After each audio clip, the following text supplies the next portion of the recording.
हीर और रांझा। ऐसे दुनिया में कई प्यार के किस्से और कहानी जो हमें प्रमाणित करते हैं कि सच्चा प्यार न कभी हारता है न कभी झुकता है। वो हमेशा अमर रहता है, चाहे दुनिया कितनी जालिम हो जाए।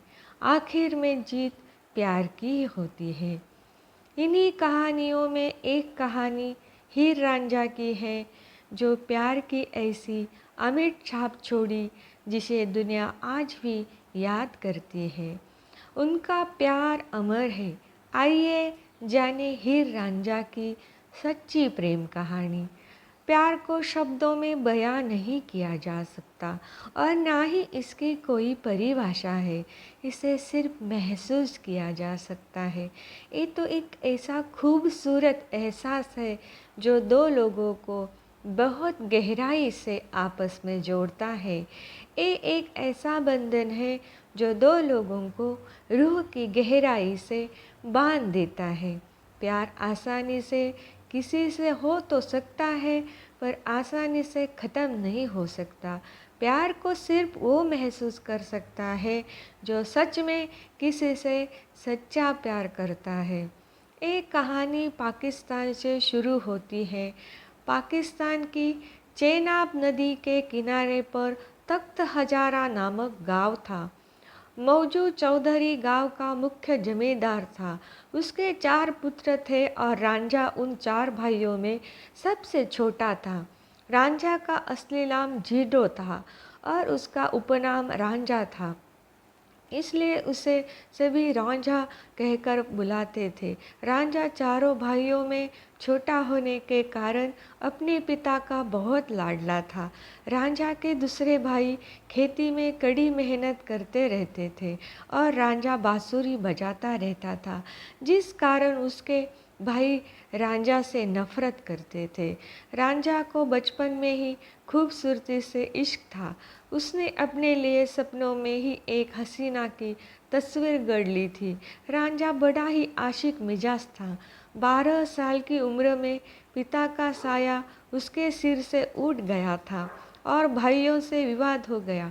अपने भाइयों से अलग होकर वह सारा दिन पेड़ों के नीचे बैठा रहता और अपने सपनों की शहजादी के बारे में सोचा करता था। एक बार एक पीर ने उससे पूछा, तुम इतने दुखी क्यों हो? तब रांझा ने पीर को अपने द्वारा रचित प्रेम गीत सुनाए, जिसमें सपनों की शहजादी का उल्लेख था। पीर ने बताया कि तुम्हारे सपनों की शहजादी हीर के अलावा और कोई नहीं हो सकती। यह सुन रांझा अपनी हीर की तलाश में निकल पड़ा। एक रात रांझा ने एक मस्जिद में आश्रय लिया। अगली सुबह वह मस्जिद से रवाना हो गया और एक दूसरे गांव में पहुंचा जो हीर का गांव था। हीर एक सियाल जनजाति के संपन्न जाट परिवार से संबंध रखती थी। ये जगह अभी पंजाब पाकिस्तान में है। पहली बार हीर को देखते ही रांझा समझ गया कि यह मेरी सपनों की शहजादी है। हीर बहुत सख्त दिमाग वाली लड़की थी। एक रात रांझा चुपके से हीर की नाव में सो गया। यह देख हीर आग बबूला हो गई, लेकिन जैसे ही उसने जवान मर्द रांझे को देखा, वह अपना गुस्सा भूल गई और रांझा को देखती ही रह गई। तब रांझा ने उसे अपने सपनों की बात कही। रांझे पर फिदा हीर उसे अपने घर ले गई और अपने यहाँ नौकरी पर रखवा दिया। हीर के पिता ने रांझा को मवेशी चराने का काम सौंप दिया। हीर रांझा की बांसुरी की आवाज़ में मंत्रमुग्ध हो जाती थी और धीरे धीरे हीर को रांझा से गहरा प्यार हो गया। वो कई सालों तक गुप्त जगहों पर मिलते रहे, लेकिन हीर के चाचा को इसकी भनक लग गई और सारी बात हीर के पिता चुचक और माँ मालकी को बता दी। अब हीर के घर वालों ने रांझा को नौकरी से निकाल दिया और दोनों को मिलने से मना कर दिया। हीर को उसके पिता ने सैदा खेरा नाम के व्यक्ति से शादी करने के लिए बाध्य किया। मौलवियों और उसके परिवार के दबाव में आकर उसने सैदा खरा से निकाह कर लिया। जब इस बात की खबर रांझा को पता चली तो उसका दिल टूट गया।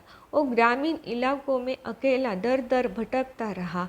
एक दिन उसे एक जोगी गोरखनाथ मिला। गोरखनाथ जोगी संप्रदाय के कान फटा समुदाय से था और उसके सानिध्य में रांझा भी जोगी बन गया।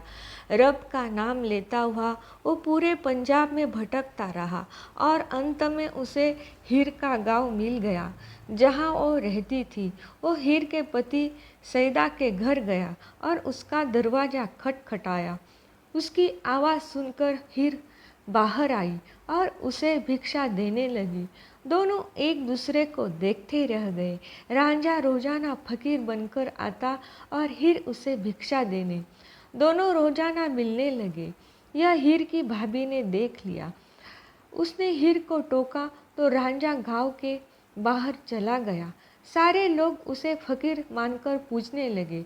उसकी जुदाई में हीर बीमार हो गई। जब वैद्य हकीमों से उसका इलाज न हुआ तो हीर के ससुर ने रांझे के पास जाकर उसकी मदद मांगी। रांझा हीर के घर चला आया। उसने हीर के सिर पर हाथ रखा और हीर की चेतना फिर से लौट आई। जब लोगों को पता चला कि वह फकीर रांझा है तो उन्होंने रांझा को पीटकर गांव से बाहर धकेल दिया। फिर राजा ने उसे चोर समझकर पकड़ लिया। रांझा ने जब राजा को अपनी हकीकत बताई और अपने प्यार की परीक्षा देने के लिए आग पर हाथ रख दिया तो उसने हीर के पिता को आदेश दिया कि वह हीर की शादी रांझा से कर दे। राजा की आज्ञा के डर से उसके पिता ने मंजूरी तो दे दी, लेकिन शादी के दिन हीर के चाचा कैदों ने हीर खाने में जहर मिला दिया ताकि ये शादी रुक जाए।